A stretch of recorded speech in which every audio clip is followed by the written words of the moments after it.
ನ್ಯಾಯಾಂಗ ಸೇವೆಗೆ 3 ವರ್ಷದ ಕಾನೂನು ಅಭ್ಯಾಸ ಕಡ್ಡಾಯ.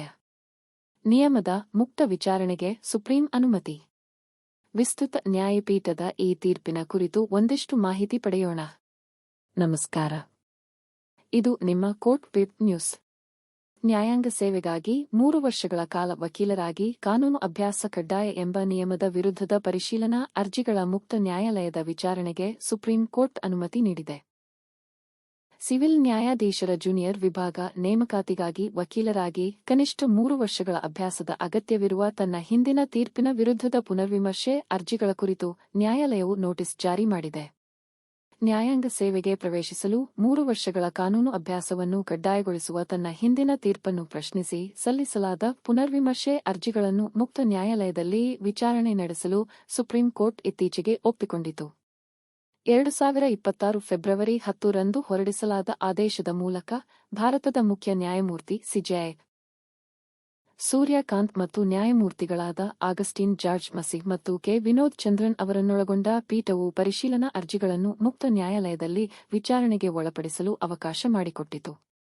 ಸಿವಿಲ್ ನ್ಯಾಯಾಧೀಶ್ ಜೂನಿಯರ್ ವಿಭಾಗ ಪರೀಕ್ಷೆಗೆ ಹಾಜರಾಗಲು ಅಭ್ಯರ್ಥಿಗಳು ಕನಿಷ್ಠ 3 ವರ್ಷಗಳ ವಕೀಲರಾಗಿ ಅನುಭವ ಹೊಂದಿರಬೇಕು ಎಂದು ಸುಪ್ರೀಂ ಕೋರ್ಟ್ ಮೇ 2025 ರಲ್ಲಿ ನೀಡಿದ್ದ ತೀರ್ಪನ್ನು ಪರಿಶೀಲನಾ ಅರ್ಜಿಗಳು ಪ್ರಶ್ನಿಸಿವೆ.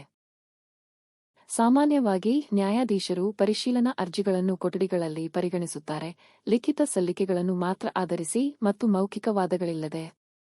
ಮುಕ್ತ ನ್ಯಾಯಾಲಯದ ವಿಚಾರಣೆಗೆ ನಿರ್ದೇಶಿಸುವ ಮೂಲಕ ನ್ಯಾಯಪೀಠವು ಪಕ್ಷಗಳು ತಮ್ಮ ವಾದಗಳನ್ನು ಮೌಖಿಕವಾಗಿ ಮಂಡಿಸಲು ಅವಕಾಶ ಮಾಡಿಕೊಟ್ಟಿದೆ. ಪರಿಶೀಲನಾ ಅರ್ಜಿಗಳ ಅರ್ಹತೆಯನ್ನು ಇನ್ನೂ ಪರಿಶೀಲಿಸಬೇಕಾಗಿದೆ. ಫೆಬ್ರವರಿ 26 ರಂದು ನ್ಯಾಯಾಲಯವು ಹಿಂತಿರುಗಿಸಬಹುದಾದ ನೋಟಿಸ್ ನೀಡಿದೆ. ಸಿಜೆ ಸೂರ್ಯಕಾಂತ್, ನ್ಯಾಯಮೂರ್ತಿ ಆಗಸ್ಟಿನ್ ಜಾರ್ಜ್ ಮಸಿ ಮತ್ತು ನ್ಯಾಯಮೂರ್ತಿ ಕೆ ವಿನೋದ್ ಚಂದ್ರನ್. ಸಿಜೆ ಸೂರ್ಯಕಾಂತ್, ನ್ಯಾಯಮೂರ್ತಿ ಆಗಸ್ಟಿನ್ ಜಾರ್ಜ್ ಮಸಿ ಮತ್ತು ನ್ಯಾಯಮೂರ್ತಿ ಕೆ ವಿನೋದ್ ಚಂದ್ರನ್ ಅವರಿದ್ದ ವಿಸ್ತೃತ ನ್ಯಾಯಪೀಠ ಮೇ 20, 2025 ರ ತೀರ್ಪಿನಲ್ಲಿ ವಕೀಲರಾಗಿ 3 ವರ್ಷಗಳ ಅಭ್ಯಾಸದ ಅವಶ್ಯಕತೆಯು ನಿರೀಕ್ಷಿತವಾಗಿ ಅನ್ವಯಿಸುತ್ತದೆ ಮತ್ತು ತೀರ್ಪಿನ ದಿನಾಂಕಕ್ಕೂ ಮೊದಲು ಪ್ರಾರಂಭಿಸಲಾದ ನೇಮಕಾತಿ ಪ್ರಕ್ರಿಯೆಗಳ ಮೇಲೆ ಪರಿಣಾಮ ಬೀರುವುದಿಲ್ಲ ಎಂದು ಸ್ಪಷ್ಟಪಡಿಸಿತು.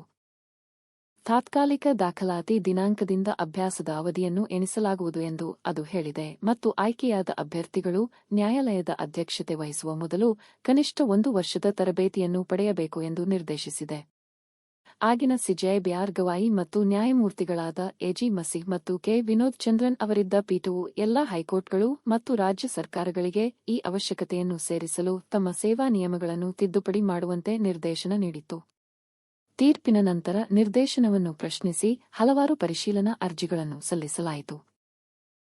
ಹಿರಿಯ ವಕೀಲ ಕಾಲಿನ್ ಗೊನ್ಸಾಲ್ವೆಸ್ ಅವರು ಹಲವಾರು ಆಧಾರದ ಮೇಲೆ ತೀರ್ಪನ್ನು ಪ್ರಶ್ನಿಸಿ ಪುನರ್ವಿಮರ್ಶೆ ಅರ್ಜಿಯನ್ನು ಸಲ್ಲಿಸಿದ್ದರು. ನ್ಯಾಯಾಂಗ ಪ್ರವೇಶಕ್ಕೆ ವಕೀಲರಾಗಿ ಪೂರ್ವ ಅಭ್ಯಾಸವನ್ನು ಕಡ್ಡಾಯ ಷರತ್ತಾಗಿ ಮಾಡುವುದನ್ನು ವಿರೋಧಿಸಿದ 1924 ಮತ್ತು 1986 ರ ನಡುವೆ ನೀಡಲಾದ ಕಾನೂನು ಆಯೋಗದ ವರದಿಗಳನ್ನು ಅರ್ಜಿಯಲ್ಲಿ ಉಲ್ಲೇಖಿಸಲಾಗಿತ್ತು. ವ್ಯಾಪಕವಾದ ಸಮಾಲೋಚನಾ ಪ್ರಕ್ರಿಯೆಯ ನಂತರವೇ ಅಂತಹ ಯಾವುದೇ ಅರ್ಹತಾ ಅವಶ್ಯಕತೆಯನ್ನು ಪರಿಚಯಿಸಬೇಕೆಂದು ಶಿಫಾರಸು ಮಾಡಿದ 2ನೇ ನ್ಯಾಯಾಂಗ ವೇತನ ಆಯೋಗದ ವರದಿಯನ್ನು 2022 ಸಹ ಅದು ಉಲ್ಲೇಖಿಸಿತ್ತು. ಹೊಸ ಷರತ್ತು ತರುವ ಮೊದಲು ರಾಜ್ಯ ನ್ಯಾಯಾಂಗ ಅಕಾಡೆಮಿಗಳಲ್ಲಿ ಅಸ್ತಿತ್ವದಲ್ಲಿರುವ ತರಬೇತಿ ವ್ಯವಸ್ಥೆಗಳಿಗೆ ಸಾಕಷ್ಟು ಪ್ರಾಮುಖ್ಯತೆಯನ್ನು ನೀಡಲಾಗಿದೆ ಎಂದು ಅರ್ಜಿಯು ಪ್ರಶ್ನಿಸಿದೆ. ವಕೀಲ ಚಂದ್ರಸೇನ್ ಯಾದವ್ ಕೂಡ ಈ ಅವಶ್ಯಕತೆಯು ಸಂವಿಧಾನದ 14 ಮತ್ತು 16ನೇ ವಿಧಿಗಳನ್ನು ಉಲ್ಲಂಘಿಸುತ್ತದೆ ಎಂದು ವಾದಿಸಿ ಅರ್ಜಿ ಸಲ್ಲಿಸಿದ್ದರು. ಹಿಂದಿನ ಅರ್ಹತಾ ಮಾನದಂಡಗಳ ಅಡಿಯಲ್ಲಿ ತಯಾರಿ ನಡೆಸಿದ ಇತ್ತೀಚಿನ ಕಾನೂನು ಪದವೀಧರರನ್ನು ಹೊರಗಿಡಬಾರದು ಎಂದು ವಾದಿಸಿ ನಿಯಮದ ಅನುಷ್ಠಾನವನ್ನು ಮುಂದೂಡಬೇಕೆಂದು ಅರ್ಜಿಯಲ್ಲಿ ಕೋರಲಾಗಿತ್ತು. ಆರ್ಥಿಕವಾಗಿ ದುರ್ಬಲ ವರ್ಗಗಳು ಮತ್ತು ಸಾಮಾಜಿಕವಾಗಿ ಹಿಂದುಳಿದ ಸಮುದಾಯಗಳ ಅಭ್ಯರ್ಥಿಗಳ ಮೇಲೆ ಈ ಅವಶ್ಯಕತೆ ಹೇಗೆ ಪರಿಣಾಮ ಬೀರಬಹುದು ಎಂಬುದರ ಬಗ್ಗೆಯೂ ಪರಿಶೀಲನಾ ಅರ್ಜಿಯು ಕಳವಳ ವ್ಯಕ್ತಪಡಿಸಿದೆ. 3 ವರ್ಷಗಳ ಅಭ್ಯಾಸವನ್ನು ಕಡ್ಡಾಯಗೊಳಿಸುವುದನ್ನು ಸಮರ್ಥಿಸಲು ಸಾಕಷ್ಟು ವಸ್ತುನಿಷ್ಠ ದತ್ತಾಂಶವಿದೆ ಎಂದು ಅದು ಪ್ರಶ್ನಿಸಿದೆ. ಪ್ರಕರಣದ ಶೀರ್ಷಿಕೆ ಅಖಿಲ ಭಾರತ ನ್ಯಾಯಾಧೀಶರ ಸಂಘ ವಿರುದ್ಧ ಭಾರತ ಒಕ್ಕೂಟ ಮತ್ತಿತರರು. ಸುಪ್ರೀಂ ಕೋರ್ಟ್ ವಿಸ್ತೃತ ಪೀಠ. ಇದು ಈ ತೀರ್ಪಿನ ಸಂಕ್ಷಿಪ್ತ ಮಾಹಿತಿ. ತೀರ್ಪಿನ ಕುರಿತ ಮತ್ತಷ್ಟು ಮಾಹಿತಿಯನ್ನು ಪಡೆಯಲು ನಮ್ಮ ವೆಬ್ಸೈಟ್ಗೆ ಭೇಟಿ ನೀಡಬಹುದು. ಈ ಮಾಹಿತಿ ಉಪಯುಕ್ತವಾಗಿದ್ದರೆ ಒಂದು ಲೈಕ್ ಕೊಡಿ.